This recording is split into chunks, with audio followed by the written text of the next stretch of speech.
아버지를 내가 믿사오며 그 외아들 우리 주 예수 그리스도를 믿사오니 이는 성령으로 잉태하사 동정녀 마리아에게 나시고 본디오 빌라도에게 고난을 받으사 십자가에 못 박혀 죽으시고 장사한 지 사흘 만에 죽은 자 가운데서 다시 살아나시며 하늘에 오르사 전능하신 하나님 우편에 앉아 계시다가 저리로서 산자와 죽은 자를 심판하러 오시리라. 성령을 믿사오며 거룩한 공회와 성도가 서로 교통하는 것과 죄를 사하여 주시는 것과 몸이 다시 사는 것과 영원히 사는 것을 믿사옵나이다. 아멘. 다 함께 앉으셔서 전승가 486장, 통일 전승가 474장 전승 후에 최운남 장로님 기도해 주시겠습니다.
기도드리겠습니다.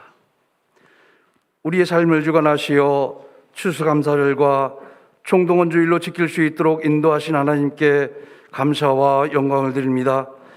우리는 우리가 살아가는 날 동안 믿음이 연약함에도 세상 환경을 탓했고 코로나 감염병을 탓하며 우리 자아로 기준을 삼고 주님을 섬긴다고 하였습니다. 어리석고 무지함을 용서하여 주시옵소서.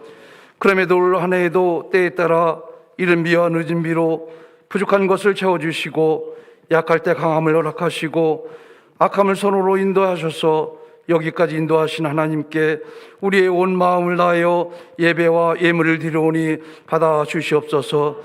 거룩하신 하나님, 온 들판의 자연은 돌아갈 길을 알기에 알차게 연근 풍성한 열매로 많은 사람들에게 화답하듯이 우리의 삶 속에서도 우리에게 맡겨준 분깃과 사명의 기름진 열매로 우리 주님께 풍성히 드려지는 삶이 될 수 있도록 인도하여 주시옵소서. 거룩하신 하나님, 이제 일상이 회복됨에 우리 예배가 충만하여지길 원합니다. 우리 믿음과 예배에 하나님의 생기가 불어넣어져 교회의 모든 처수들이 회복되어지고 그동안 움츠리고 있었던 것 활짝 펴는 역사가 있게 하여 주시옵소서. 하나님께서는 어렵고 힘들 때 모든 것 침묵하신 것 같지만 우리 삶 속에서 여전히 일하고 계심을 우리는 한참 후에 뒤돌아보며 깨닫게 됩니다. 우리 연약함을 용서하여 주시고 우리가 약할 때 강함 되시는 하나님께서 이 환경 가운데서 힘차게 일어서게 하여 주시옵소서. 대신방 중에 있습니다. 신방을 통하여 주신 말씀 사모하게 하시고 기도하며 영적 충만한 하나님의 귀한 가정들로 세움받게 하여 주시옵소서. 지난주 수능시험을 치른 학생들에게 열심히 수고한 손길에 주님의 축복이 있게 하시고 의루가 있게 하여 주시옵소서. 부모들에게는 내 욕심으로 자녀를 측량하지 않게 하시고 인격의 복을 주시는 주님의 마음을 소유할 수 있는 가르침을 허락하여 주시옵소서. 이 시간도 육체의 연약함으로 병상에 있는 교우, 또 영적 연약함으로 예배 자리에 있지 않은 성도, 우리 주님 긍휼히 여겨 주시어 질병이 치유되고 영적 회복이 이루어져 기쁨으로 함께 예배할 수 있도록 인도하여 주시옵소서. 귀한 말씀 전하실 목사님 영의 충만함으로 말씀 선포하실 때 우리 삶과 예배가 풍성하여지며 날마다 푸른 초장과 맑은 시냇물가로 인도함 받는 말씀 되게 하여 주시옵소서. 임마누엘 찬양대 귀한 찬양 올립니다. 영광 받아주시고 예배의 숨은 손길들도 기억하여 주시옵소서. 예수님의 이름으로 기도하옵나이다. 아멘.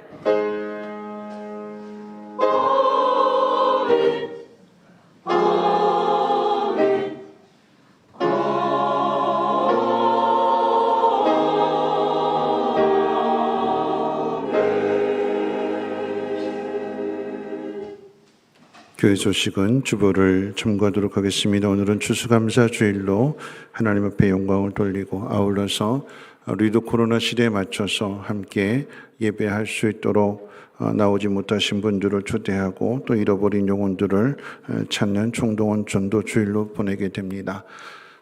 그냥 하나의 행사가 아니라 계속해서 우리가 관심을 가지고 함께 예배의 자리로 초대하여서 믿음의 공동체, 하나님 기뻐하시는 예배가 잘 될 수 있도록 여러분들이 관심 가져주시고 기도해 주시고 많이들 초대해 주시기를 부탁드리며 오늘 저녁 예배는 찬양과 감사의 예배로 올려드리도록 하겠습니다. 가을 대신방 가운데 있습니다. 신방 맞이하신 가정들은 주신 말씀 놓고 계속해서 기도하시고 또 아직 맞이하지 못하신 가정들 사모하는 마음 준비된 마음으로 기도하시고 또 혹시라도 원하시는 분들은 사무실로 신청해 주시기를 부탁드립니다.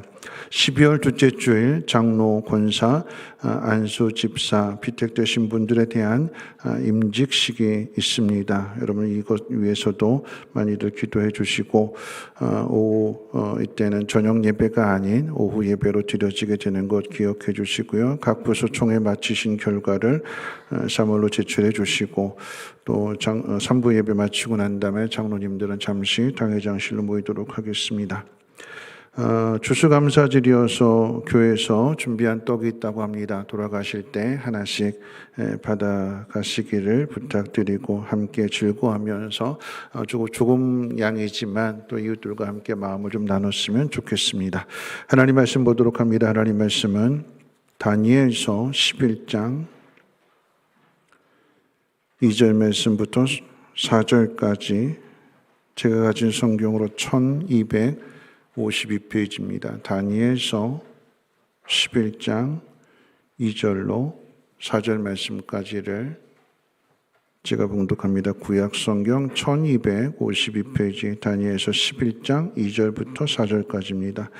이제 내가 참된 것을 내게 보이리라. 보라, 바사에서 또 새 왕들이 일어날 것이요 그 후에 넷째는 그들보다 심히 부유할 것이며 그가 그 부유함으로 강하여진 후에는 모든 사람을 충동하여 헬라 왕국을 칠 것이며 장차 한 능력 있는 왕이 일어나서 큰 권세로 다스리며 자기 마음대로 행하리라. 그러나 그가 강성할 때에 그의 나라가 갈라져 천하 사방에 나누일 것이나 그의 자손에게로 돌아가지도 아니할 것이요 또 자기가 주장하던 권세대로도 되지 아니하리니 이는 그 나라가 뽑혀서 그 외에 다른 사람들에게로 돌아갈 것입니다. 아멘. 임마누엘 찬양대 찬양 읽겠습니다.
기도합니다. 좋으신 하나님, 코로나로 어려움을 겪음에도 우리가 추수감사 주일로 하나님 앞에 예배하며 영광을 돌려드립니다.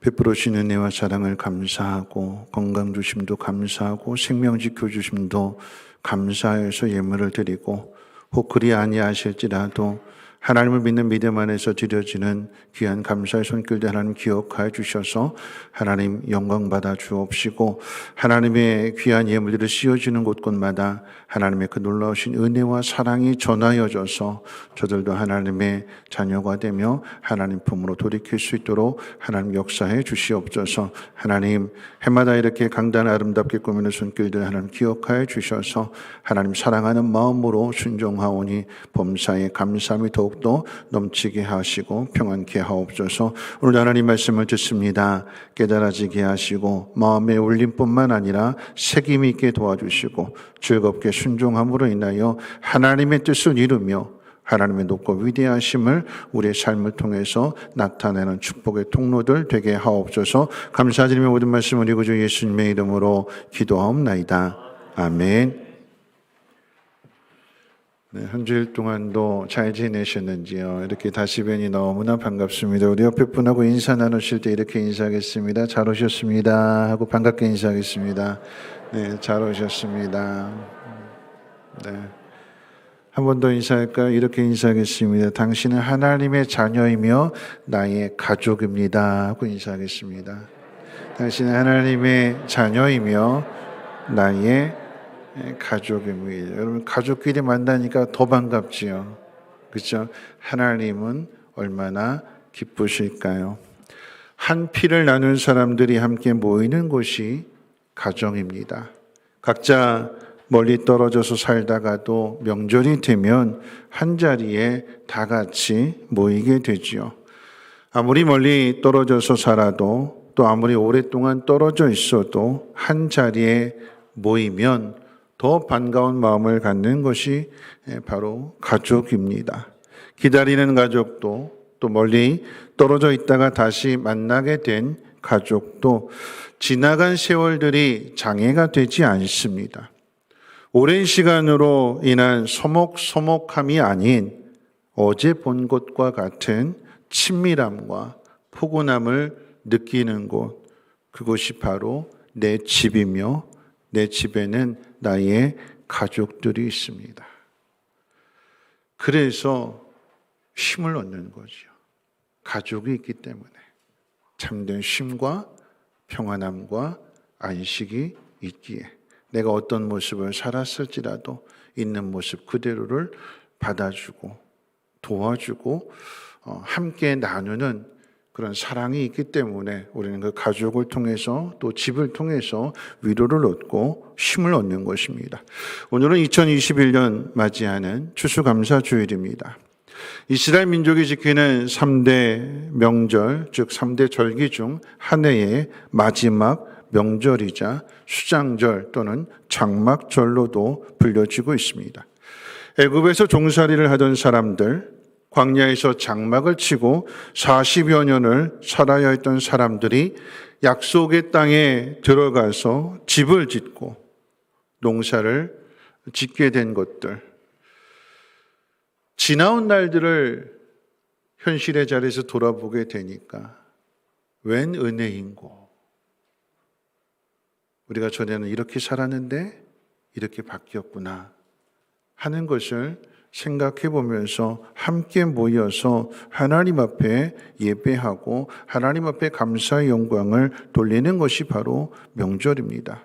참고로 유대인들은 이 명절이 되면 모든 이스라엘 사람들이 예루살렘 성전으로 모여서 함께 명절을 지켰어요. 거의 일주일 동안. 하루가 아닌 우리처럼 이렇게 추수감사주에 하루를 지내는 것이 아니라 함께 원근각지에서 다 모여서 옛날 일들을 생각하면서 우리가 어떻게 살았는가 장막을 쳐놓고 그 안에 거하면서 베풀으신 그 은혜를 기억하고 함께 감사하는 것이 유대인의 절기입니다. 그 날의 의미를 되새기는 거죠. 그 날의 의미란 하나님께서 이스라엘 백성에게 행하신 구원의 은혜요, 이것을 모여서 함께 감사하는 것이 이스라엘의 절기입니다. 당시 예루살렘의 모습을 또 절기를 지키는 모습을 한번 생각해 볼까요? 명절을 지키기 위해서 전국 각지에서 모여든 사람들 모두가 다 행복한 것은 아니겠지요. 그 중에는 성공한 사람도 있고 실패한 사람도 있습니다. 그 중에는 건강한 사람도 있고 아픈 사람도 있어요. 그 중에는 마음이 즐거운 사람도 있고 마음이 답답하고 괴롭고 힘든 사람도 있을 것입니다. 그런데 한 자리에 다 모였어요. 성공한 사람, 건강한 사람, 마음이 즐거운 사람은 기쁜 마음으로 오겠지만 아프고 실패하고 괴로운 사람은 유대인이기 때문에 안 가면 그 공동체 일원으로 인정을 받지 못하기 때문에 억지로 마지못해서 오는 사람들도 있을 것입니다. 그런데 그렇게 다양한 사람들이 모여서 하는 일들은 현재 우리가 어떤 상황에 있는가 이 모든 일들을 잠시 내려놓고 모두가 다 똑같이 하나님께서 우리 조상들에게 하나님께서 과거에 어떤 일들을 우리에게 이루어 주셨는가를 생각하도록 하게 하는 거예요. 어떻게 건져주셨고 어떻게 인도하셨고 어떤 복을 주셨는가. 지금의 문제가 아닌 과거의 일들을 자꾸 떠올리게 되니까 그 마음속에 뭘로 채워지게 될까요? 감사로 채워지게 되는 거예요. 그런데 그곳에는 다양한 사람들이 있다고 그랬잖아요. 그런데 다양한 사람들이 감사를 하게 되는데 아프고 괴롭고 실패한 사람은 선뜻 감사가 안 나오겠죠. 누가 먼저 감사할까요? 성공한 사람, 건강한 사람, 마음이 즐거운 사람, 하나님의 은혜를 경험한 사람의 입에서부터 감사가 나오게 될 것이고, 그런데 그들의 감사는 그저 하나님 이런 분이시구나 하는 것으로 깨닫는 것으로만 그치는 것이 아니라 그게 삶을 통해서 나타나게 되는데 그 일주일 동안의 과정을 통해서 나타나게 되는데 마음이 넉넉한 사람들, 마음이 즐거운 사람들이 마음이 괴롭고 힘든 사람들의 이야기를 들어주는 거예요. 형편이 다 다르기 때문에 어렵고 힘든 사람들이 일주일 동안 그 명절을 지키기 위해서 준비가 부족할 수도 있어요. 먹을 것이 모자랄 수도 있습니다. 그럼 누가 도와주는 걸까요? 넉넉한 사람, 여유 있는 사람이, 충분히 준비한 사람이 그 공동체 안에서 함께 하나님 앞에 감사하면서 그것을 나누어 주게 되고 부족한 것들을 채워주게 되고, 그렇게 일주일을 보낸다면 어떻게 될까요? 실망했던 사람들, 힘들었던 사람들, 마음의 짐을 지고 왔던 사람들이 하나님을 기억하게 되고 가족이라고 하는 것을 깨닫게 됨으로 인하여서 그 공동체 안에서 보살핌을 받게 되고 하나님에 대한 그 믿음을 다시 회복해서 용기를 가지고 돌아가게 될 때 그 문제가 어떻게 될까요? 현실의 문제들이 풀려지지 않을까요? 믿음을 회복했고 다시금 결단하고 용기를 내게 될 때에 하나님의 임재하심 속에서 하나님의 영광을 나타내는 그 일들이 이루어지지 않을까요? 여러분, 감사는 혼자 하는 게 아니에요. 하나님께서 함께 모여서 함께 기뻐하고 하나님 앞에 감사로 영광을 돌리라라고 하는 것은, 감사는 함께 모일 때에 배가 되는 것이고 때론 내가 깨닫지 못하였던 것들, 보지 못하였던 것들을 다른 사람들을 통해서 보게 하시고 다른 사람들을 통해서 공급받게 하심으로 인하여서 모두가 다 하나가 되고 하나님으로 인해서 충만해지게 되는 것, 그것이 감사절을 지키는 의미입니다. 모여서 생각하고 나누고 그래서 믿음으로 하나가 되라라고 하는 것, 다시 말하면 가족이 되어서 함께 헤쳐나가라라고 하는 거죠. 여러분, 그렇다면 2021년 코로나 시대에 우리의 감사는 어떨까요? 각자의 신앙의 모습을 살펴보기에 앞서서 월드미션에서 기독교인의 감사 생활 조사를 조사했는데 그 결과를 이렇게 보고했어요. 여러 가지 내용들이 있는데, 첫 번째, 감사에 대한 인식은 어떠한가 했을 때 기독교인 가운데 46%가 고난 가운데 감사 기도한 경험이 없다, 이렇게 조사됐어요. 고난을 당하면 다 세상 사람들처럼 똑같이 원망하고 똑같이 불평하는 사람이 46%였어요.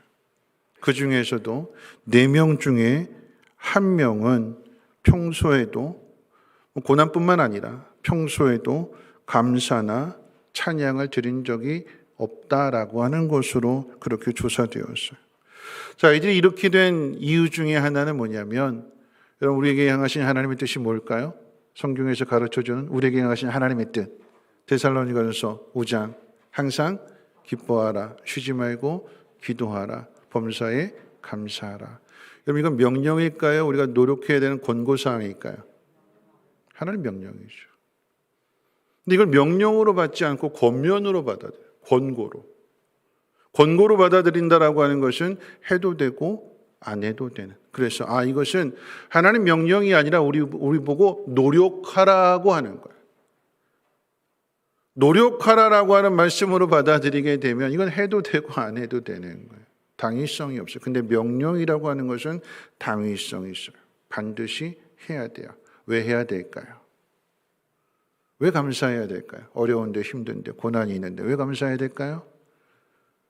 하나님을 인정하는 사람에게 하나님께서 그 문제를 도와주시고 해결해 주시고 더 풍성한 것을 허락하시기 위해서 우리에게 감사를 명령으로 주시는 거예요.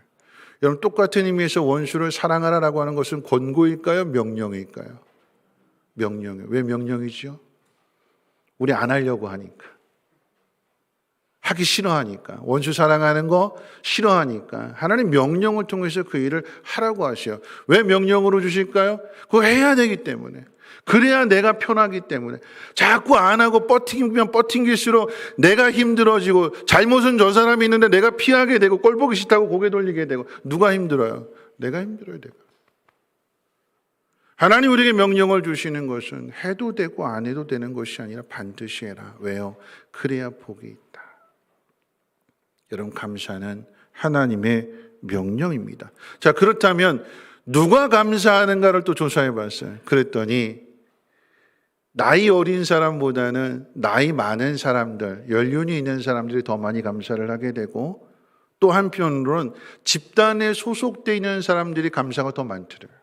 다시 말하면 교회 바깥에 있는 사람보다는 교회 안에 있는 사람들이 더 많이 감사하고, 교회 안에서도 그냥 나 홀로 신앙생활 하는 사람보다는 목장에 속하고 찬양대에 속하고 남녀전도에 속하고 이렇게 소속되었을 때 그곳에서 많은 사람들을 만나게 되고 많은 사람들로부터 도움을 받게 되기 때문에, 그래서 감사의 지경이 더욱 넓어지더라라고 하는 거죠.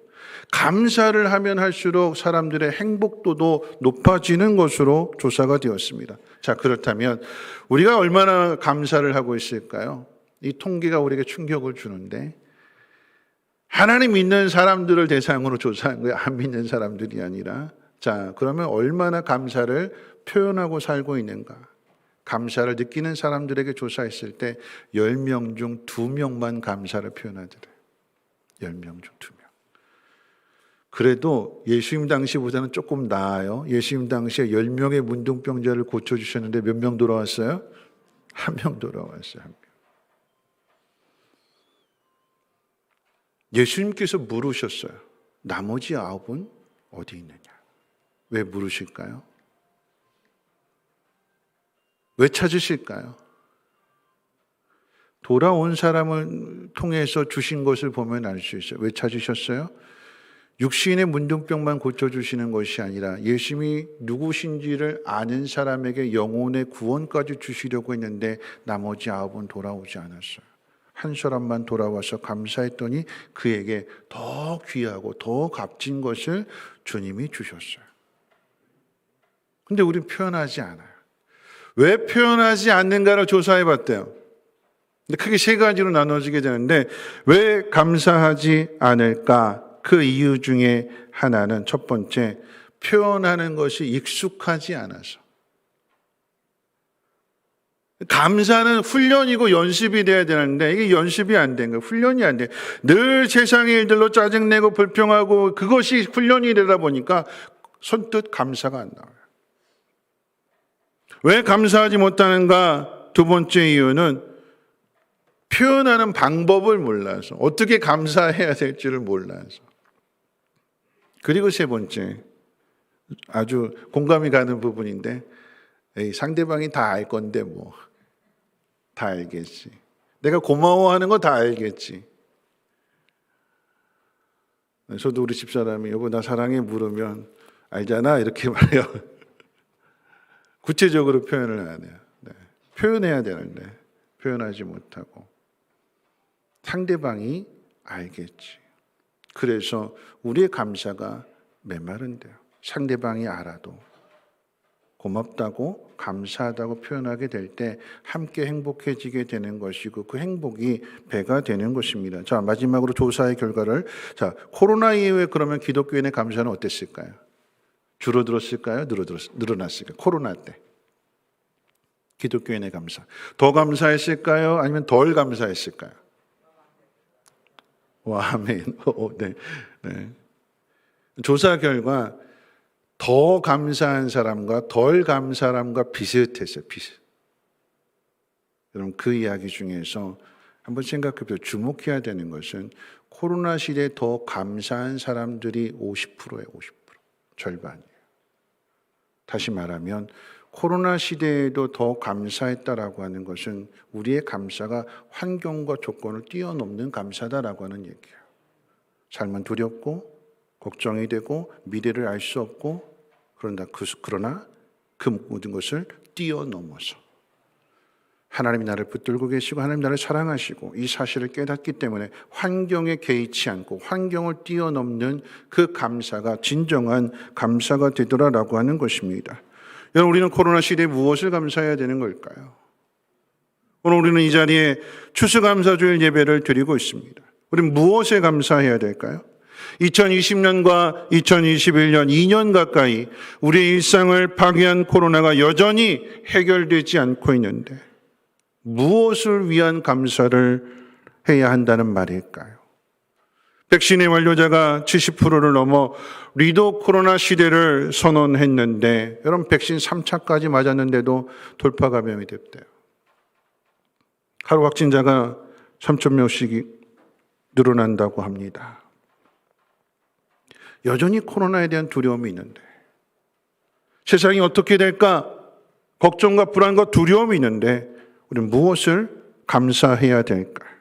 코로나1 뿐만 아니라 각 개인마다 살아가는 환경이 다르고 고민하는 문제가 다 다른데 오늘 이 자리에 편안한 사람이 있고 불편한 사람이 있고 힘든 사람이 있고 어려운 사람이 있고 넉넉한 사람이 있고 다 다른데 어떻게 우리가 감사할 수 있을까요? 왜 하나님 우리에게 모두에게 감사하라고 하시는 걸까요?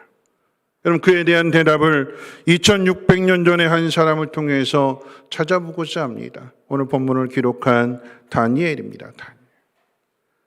다니엘이 어떤 삶을 살았는가? 여러분 새벽 예배 때 말씀을 드려서 여러분 많이 들으셨겠지만 다니엘이 10대 젊은 나이, 어린 나이에 바벨론의 포로로 잡혀갔어요. 일제강점기 시대에 징용 끌려간 것과 똑같은 거예요. 낯선 나라에. 그럼 재미있는 것은 다니엘이 왜 많은 사람 나라가 망하기도 전에 포로로 끌려갔는가? 왜 끌려갔을까요? 유력한 집안에서 태어난 자녀이기 때문에 귀족이었기 때문에 다시 말하면 금수저로 태어났기 때문에 그래서 잡혀갔어요. 그래서 유다를 무너뜨리기 위해서 이 바벨론이 작업을 하는데 하나씩 인재들을 잡아가는 거예요. 첫 번째로 잡혀가죠. 그만큼 첫 번째로 인정받았다라고 하는 얘기요. 다니엘의 입장에서 왜 나에게 이런 고난이 왔는가, 왜 이런 슬픔이 왔는가 생각하는데 그런데 그 고난의 자리에서 유력한 집안의 자녀였기 때문에 잡혀가는데 그 유력한 집안의 자녀였기 때문에 바벨론 왕궁 학교에 다른 귀족의 자녀들과 함께 입학하게 됐어요. 교육을 받게 됐어요. 그럼 참 아이러니한 게 뭐냐면 귀족의 자녀였기 때문에 그래서 강제징용으로 잡혀왔는데 귀족의 자녀였기 때문에 왕궁학교에서 교육을 받는다라고 하는 이야기는 뭘까요? 우리의 일을 예측할 수 없다라고 하는 얘기예요. 장점이었는데 단점이 되고 단점인 줄 알았는데 그게 또 장점이 돼요. 여러분 코로나 일들로 인해서 모두가 다 죽는 거 아니잖아요. 코로나 일들로 인해서 어려움을 당하는 사람이 있는가 하면 코로나 때문에 또 잘 되는 사람들도 있어요. 다 다른 거예요. 다양한 거예요. 중요한 것은 환경이 중요한 것이 아니라 그 주어진 환경 속에서 우리가 어떤 선택을 하느냐가 중요한 거죠. 다니엘은 주어진 환경 속에서 모든 것이 다 바벨론의 것인데 내가 바벨론 사람으로 살아야 될 것이냐? 아니면 내 뿌리를 찾아서 유대인으로 살아갈 것이냐? 하나님 믿는 사람으로 살아갈 것이냐? 다니엘의 선택은 어떤 선택이었을까요? 하나님 사람으로. 뜻을 정하여. 하나님께서 그런 다니엘에게 은혜를 주실 때 지식을 더하시고 학식과 명철과 총명함을 더하시고 거기에 더하여 환상과 환상을 해석할 수 있는 능력도 주셨다고 그랬어요. 여러분, 다니엘이 내가 이 나라의 총리가 되어야지라고 하는 꿈을 가지고 열심히 땀 흘리고 노력하고 경쟁해서 그 자리에 올라간 것이 아니라 하나님을 선택하고 하나님을 향하여 뜻을 정하였더니 하나님께서 은혜의 손길로 도와주셔서 환관장에게 은혜를 베풀어 주셨고 다니엘에게 필요한 것들을 공급해 주시고 무엇보다도 느부갓네살 왕의 꿈을 꿨는데 이것을 해석하지 못하는 것을 다니엘이 해석함으로 인해서 다니엘이 총리가 되잖아요. 그 이야기는 하나님께서 높여주신 하나님. 여러분, 은혜는 다양하게 나타나는데 우리가 올바른 길을 선택하고 올바른 길을 걸어갈 때 하나님께서는 우리를 더욱 높여주세요. 그런데 그렇지 않고 반대의 길을 선택할 때, 가지 말아야 할 길을 선택할 때 하나님은 그 사람에게도 은혜를 베풀어 주세요. 어떤 은혜일까요? 스스로 깨닫고 돌아오는 것이 아니라 하나님이 찾아가셔서 깨닫게 하시고 쳐서 바른 길로 돌아가게끔 하세요. 그 사람이 받는 은혜는 어떤 은혜일까요? 수렁에서 건짐을 받는, 그리고 다시 제자리에 서게 되는. 잘못된 길을 선택한 사람을 수렁에서 건져서 갑자기 높은 자리에 총리의 자리에 세우시는 하나님이 아니라 잘못된 길을 선택한 사람에게는 다시금 제자리에 돌아와서 그 제자리에서 올바른 길을 선택하게끔 하시고 그래서 하나님 도우셔서 세워주시는 거예요. 다니엘은 후자지요. 올바른 길을 선택했더니 하나님께서 그 선택을 이루어갈 수 있도록 하나님이 환관장에게 은혜를 입혀주시고 느부갓네살에게 꿈을 주셔서 이 문제를 풀지 못하는 것을 다니엘이 풀게 되니까 그래서 높임받는 거 아니겠어요? 다니엘뿐만 아니라 요셉도 그런 거잖아요. 요셉도. 다니엘이 이것이 하나님의 은혜라고 하는 것을 경험한 경험. 이런 다니엘이 어떤 삶을 살았을까요? 이런 다니엘이 어떤 삶을 살았는가를 잘 가르쳐주는 것이 다니엘서 6장의 사자굴 사건이에요. 그럼 재미있는 것은 뭐냐면 다니엘서 그 어떤 내용 가운데도 다니엘이 하나님 앞에 감사했다라고 하는 표현이 어디에 기록되어 있을까요? 하나님 앞에 감사했더라 3번. 어디에서 그렇게 감사했지요? 사자굴 앞에서. 여러분, 우리는 코로나에 걸릴 수도 있고 안 걸릴 수도 있어요. 그렇죠? 이 자리에 오신 분들은 코로나에 안 걸리신 분들이 있어요. 걸릴 수도 있고 안 걸릴 수도 있어요. 코로나에 걸리면 죽을 수도 있고 아니면 안 죽을 수도 있어요. 둘 중에 하나예요. 그러나 사자굴의 자리는 반드시 죽는 자리. 100%. 죽이기 위해서 함정을 파놓은 거잖아요. 죽이기 위해서 사자들을 오랫동안 굶겨놓은 거잖아요. 그 속에, 그 사자우리 속에 던져지면 어떻게 될까요? 다니엘은 그 속에서 감사해요. 그 속에서. 죽음을 뛰어넘어서. 내가 하나님 앞에 믿음을 지키면 하나님 나를 보상해 주셔서 사자굴에서 건져내실 거야 하는 그런 기대감이 아니라, 보상 심리가 아니라, 내 지나온 삶, 이때 나이가 80이 훨씬 넘은 나이인데 내 지나온 삶을 돌아보니까 하나님의 은혜로 내가 이 자리에 서게 되었는데 내가 어찌 하나님을 배반할 수 있으랴.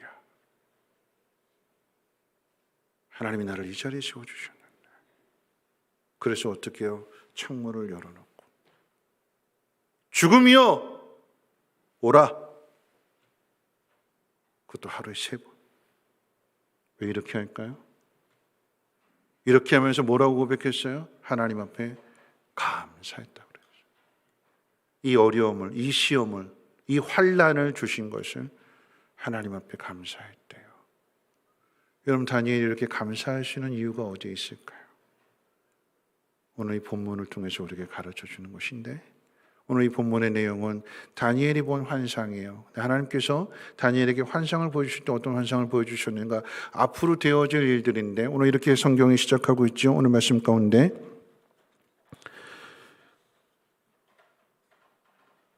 내가 네게 참된 것을 보이리라. 하나님이 다니엘에게 앞으로 일어날 일, 다니엘이 죽고 나서 200년 뒤에 이루어지는 일들이에요. 자, 그 일들을 보여주는데, 이렇게 정리하면 이런 이야기입니다. 페르시아에서 새 왕이 일어날 것이고, 넷째 왕은 부유하고 강하여 헬라 왕국을 칠 것이다. 헬라 왕국을 친다라고 하는 그리스를 친다라고 하는 얘기. 그러니까 잠자는 사자의 코털을 이 페르시아가 건드리는 거예요. 자, 그랬더니 헬라에서, 이 그리스에서 한 능력 있는 왕이 일어나서 큰 권세로 다스리며 자기 마음대로 행하리라. 이 사람이 누구를 가리키느냐? 페르시아를 무너뜨리게 되는 그리스도의 알렉산더 대왕을 이야기합니다. 알렉산더 대왕이 능력 있는 왕이 되어서 큰 제국을 건설하고 자기 권세로 마음대로 할 것 같았는데, 그 나라가 영원하지 못하고 그 나라가 뽑혀서 다른 사람들에게 돌아갈 것이다. 자손들에게 돌아가지 않고 자식들에게 돌아가지 않고 그 나라가 뽑혀서 새 나라로 찢어지게 되고 부하들이 다스리게 되는 그 권세가 영원하지 않다라고 하는 것을 하나님께서 200년 후에나 이루어지게 될 그 일들을 하나님 다니엘에게 보여주시는 거예요.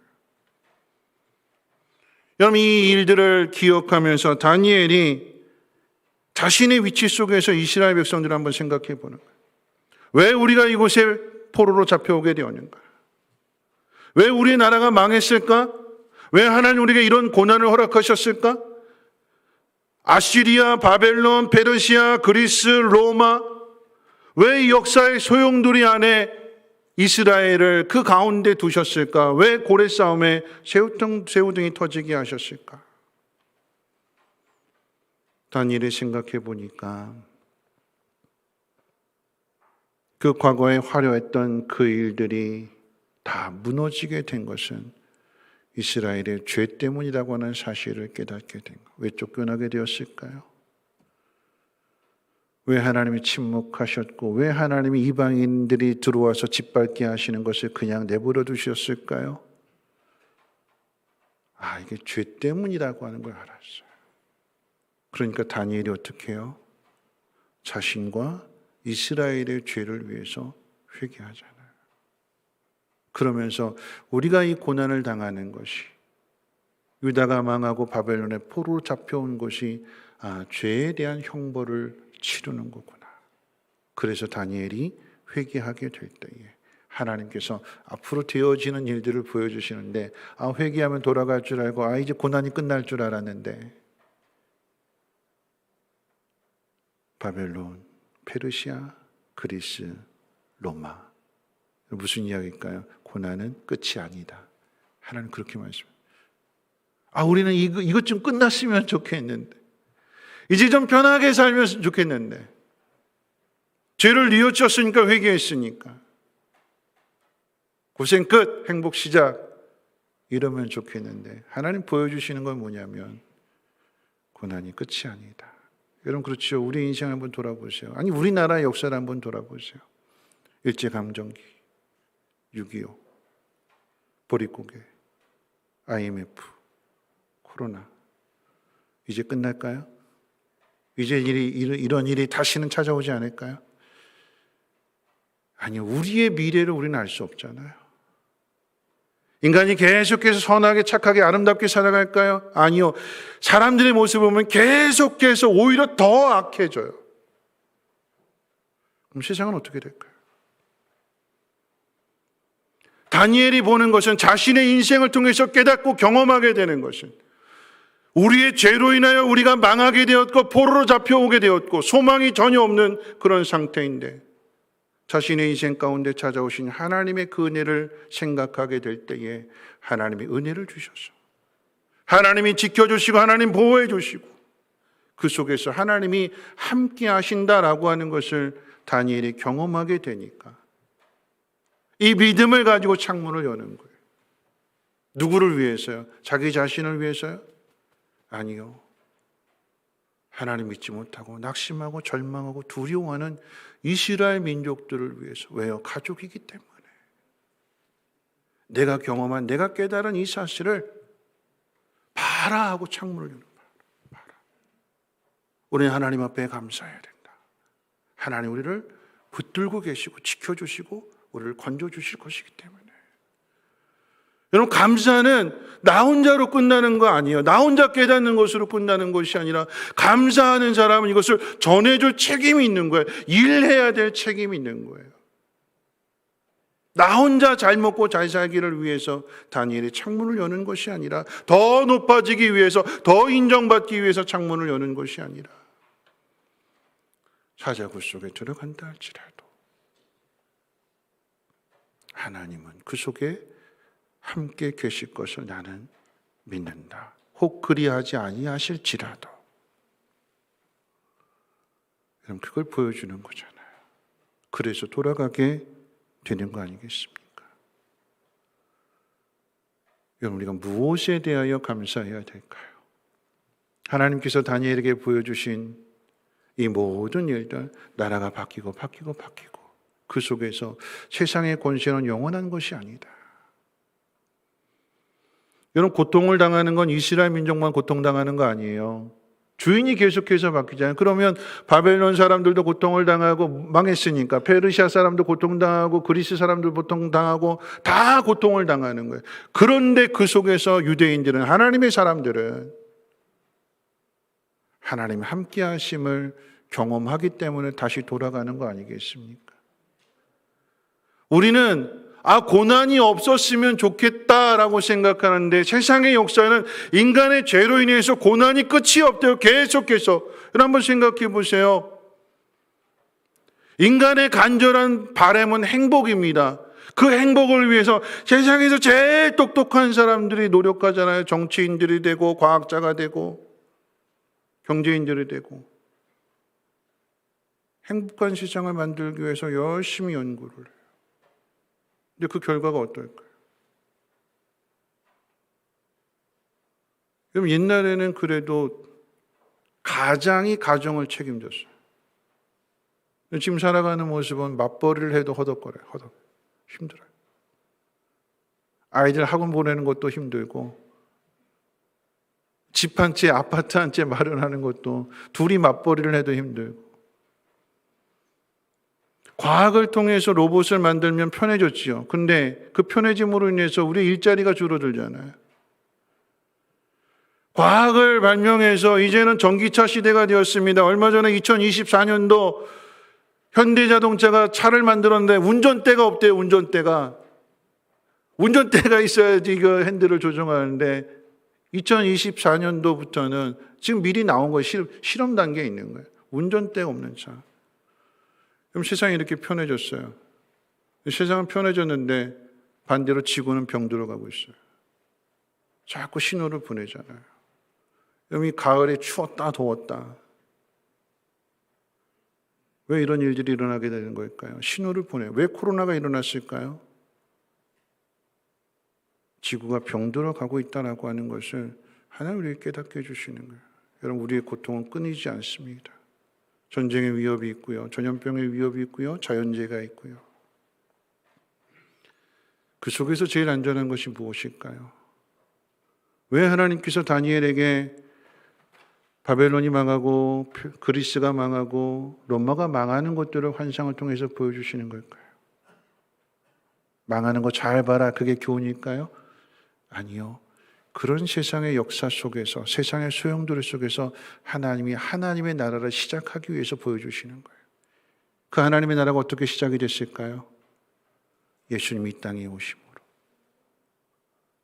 다윗의 자손을 통한 영원한 하나님의 나라를 세우시겠다고 약속하신 하나님이 목수의 아들로, 요셉의 아들로 예수님을 이 땅에 보내주셨고, 예수님이 하신 일이 뭘까요? 가장 낮은 곳으로 가시잖아요. 그래서 그 눈물을 닦아주시잖아요. 아픈 사람들, 힘든 사람들.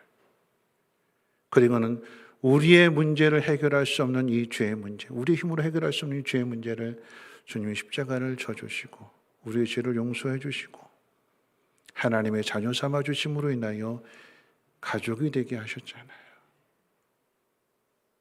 그래서 세워진 게 교회예요. 여러분 초대교회의 모습을 보십시오. 핍박받았어요. 다니엘은 사자굴 속에서 건짐을 받고 구원을 받았지만 여러분 초대교회 성도들은 사자밥이 됐어요. 기름 가마 속에 던져졌어요. 그런데 그럼에도 믿음을 지켰어요. 왜요?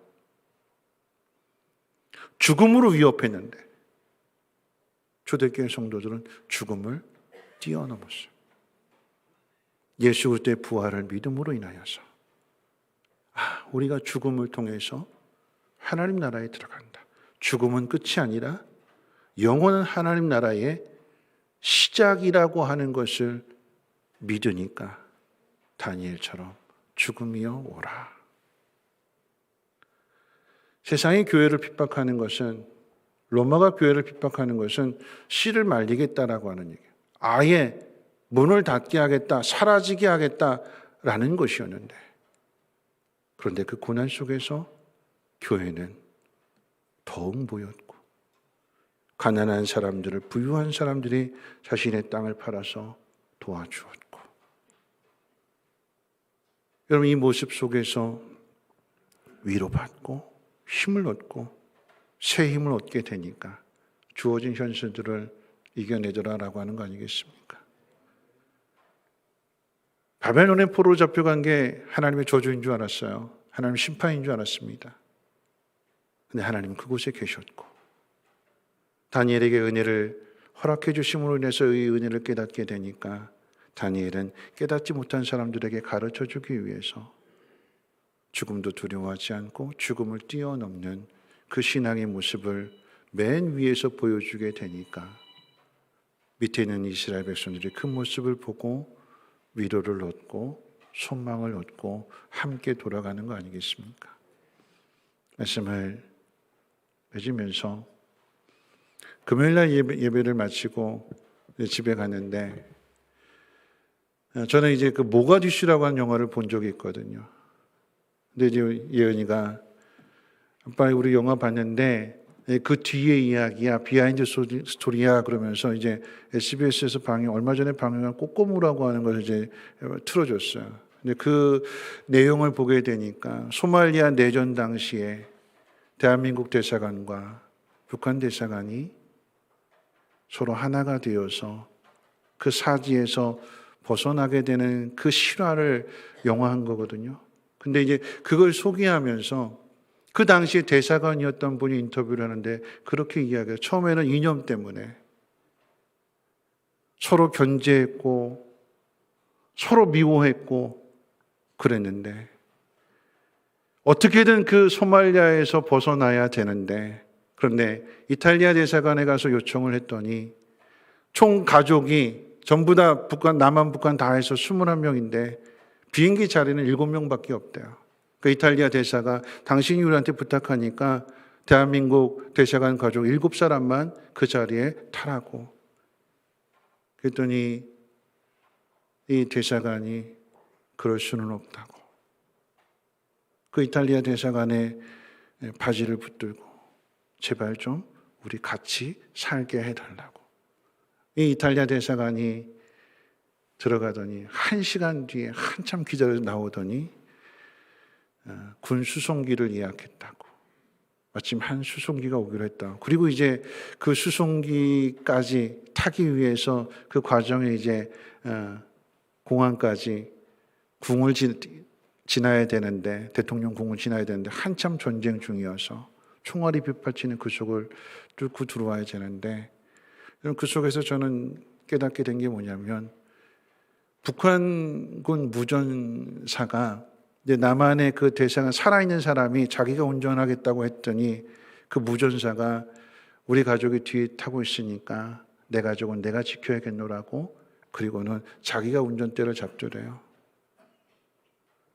총알이 빗발치는데 차 4대가 공항을 향해서 가는 중에 그 중에 한 대가 비틀비틀 거리더래요. 알고 봤더니 그 운전대를 잡았던 이 무전사가, 북한군 무전사가 총에 맞은 가슴이에요. 근데 가족들을 위해서 그 죽음의 고통을 견뎌내면서 끝까지 그곳까지 오게 되었고, 그리고 그것으로 인해서 그 북한군 무전사는 죽지요.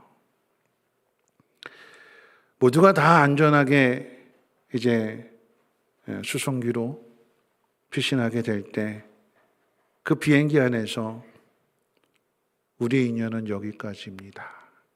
북한 그 대사가 그렇게 이야기해요. 왜냐하면 이제 도착하게 되면 남한 사람들, 북한 사람들이었는데 혹시라도 서로 접촉이 됐다라고 한다면 이제 조사를 받게 되고 벌을 받게 되기 때문에 여기까지라고 하면서 그 수송기 안에서 이렇게 딱 끌어안더래요.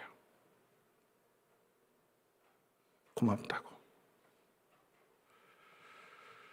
그러면서 제 가슴에 참 인상이 되었던 건 뭐냐면 그 인터뷰, 그 당시에 살아있는 산증인이었던 그 대사관이 그렇게 이야기를 해요. 통일이 되면 꼭 보자고 약속을 했는데 보고 싶다고. 그 자녀들이 15년, 지금쯤 30살 이렇게 됐을 텐데 보고 싶다고.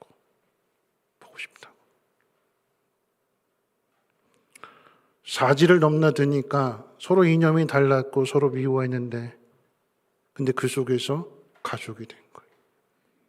가족이 되어서 꼭 한번 보고 싶다고. 여러분, 이게 가족이잖아요. 하나님이 저와 여러분들을 예수 그리스도의 피로 하나로 묶어주셨어요. 우리 앞에 참 어려운 일들 많았어요. 힘든 일들 많았어요. 근데 그 어려움을 이겨낼 수 있었던 것은 가족이 되었기 때문에 서로 도와주고 서로 섬겨주고, 그래서 그 어려움을 벗어날 수 있었어요. 그랬더니 보고 싶더래요. 보고 싶대요. 여러분, 보고 싶습니다. 여러분, 그저 그런 가족이 있지는 않는지요. 다시 하나가 되어야 할, 함께 마음을 나누고 고마웠다고, 그때 당신 덕분이라고. 여러분, 그것이 인간이 사는 도리가 아닐까요? 그리고 하나님 앞에서 우리가 그렇게 고백해야 되지 않을까요? 하나님, 우리 앞에 왜 이렇게 어려운 일들을 주시는가? 우리를 힘들게 하시기 위함이 아니라 인간이 자꾸 죄로 망하게 하고 무너뜨리게 하고, 그런 속에서 하나님 그 속에 오셔서 이 교회를 통해서 가족이 되게 하시고 보호해 주시고, 걱정하지 마라, 내가 지켜줄 거야. 그 은혜를 경험한 사람이 나눠야 되지 않을까. 여러분, 감사는 혼자 하는 것보다 함께 나누는데 더 기쁨이 있고 감사의 목적은 나눔에 있습니다. 많이들 나눠주셔서 보고 싶은 사람들, 오늘만이 아니고 여러분 하나님 앞으로 초대하셔서 하나님 그토록 보고 싶어 하시는데 여러분들 그 일을 이루어 드리시기를 주님의 이름으로 축원을 드립니다. 우리 함께 일어나셔서 찬송가 305장 찬송 후에 함께 기도하겠습니다.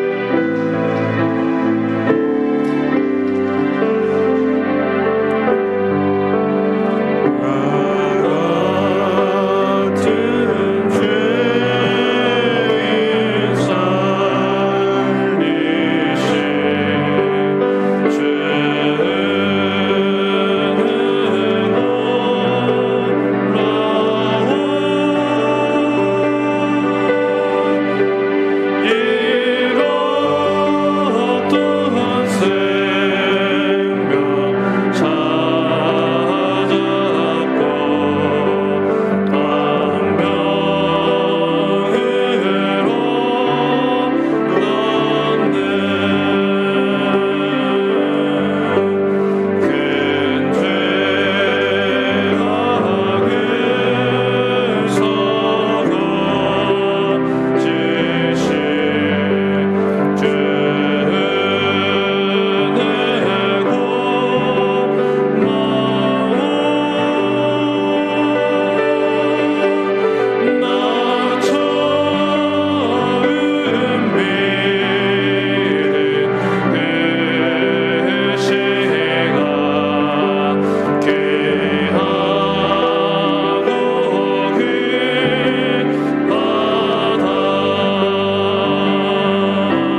시간에 함께 기도하실 텐데요. 보고 싶은 가족이 있을까요? 하나님이 우리를 보고 싶으시대요. 예수님을 통해서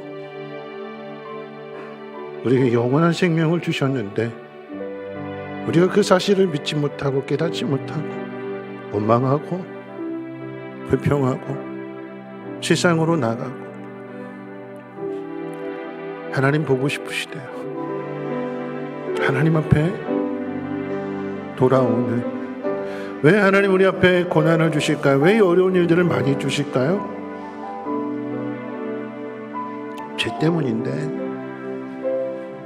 근데 하나님은 그 속에 우리와 함께 계셔서 우리의 눈물을 닦아주시고 우리를 건져주시고 영원한 생명을 우리에게 주셨잖아요. 죽음을 넘어야 그 영원한 생명이 이루어지는데 왜 우린 죽음을 두려워할까요? 여러분, 우리에게는 죽음을 뛰어넘는 하나님의 은혜, 하나님의 사랑이 있습니다. 그러면 이 사랑을 깨달은 사람으로서 나눠줘야 되고 가르쳐줘야 되는, 하나님 나를 통해서, 내 삶을 통해서, 내 믿음을 통해서 감사가 나누어지고 은혜가 나누어지는 삶. 그래서 모두가 다 한 가족이 되어서 함께 하나님의 영광을 나타낼 수 있는 우리의 가정과 우리 성민교회가 되게 해달라고 우리 함께 통성으로 하나님 앞에 기도합니다. 거룩하신 하나님 감사합니다. 하나님 우리 앞에 끊임없는 고난들, 수없이 많이 일어나는 어려운 문제들, 하나님 그 속에서 하나님 우리를 붙들고 계심을 깨닫게 하시고 다니엘의 인생과 같이 하나님 은혜를 베풀어 주시고 하나님이 높여 주십니다. 그리고 하나님의 영광을 나타내십니다. 하나님 우리가 해야 될 일들은 하나님 낙심하지 않는 일이고 오히려 하나님 앞에 감사하는 일이며 그 감사를 나누며 증거하는 일일 것입니다. 하나님, 다니엘의 창문을 열고 하나님 앞에 감사함으로 기도했던 것처럼 하나님 우리도 그 감사를 고백하며 그 감사를 표현하며 그 감사를 나누게 도와주시옵소서. 아버지 하나님 바라고 아끼는 특별히 보고 싶은 가족들이 있는데 아버지 하나님 어려울 때 함께했던 그 가족들 하나님 다시 돌아올 수 있도록 하나님 은혜를 베풀어 주시고 우리 입술을 통하여 우리 믿음을 통하여 하나님 그들을 찾게 하시고 하나님 그들을 하나님 앞으로 인도할 수 있도록 하나님 사용해 주시옵소서. 하나님 가정이 살아나게 하시고 우리 성민교회가 다시 회복이 되게 하시고 더 뜨거워지게 하시고 하나님 이 나라의 민족을 살릴 수 있는 하나님 복 있는 교회가 되어줄 수 있도록 하나님 은혜 베풀어 주시옵소서. 어떤 어려움 가운데 있을지라도 낙심하지 않게 도와주시고 하나님을 믿는 믿음으로 하나된 모습으로 잘 이겨낼 수 있도록 하나님 역사해 주시옵소서. 감사드립니다. 예수님의 이름으로 기도합니다.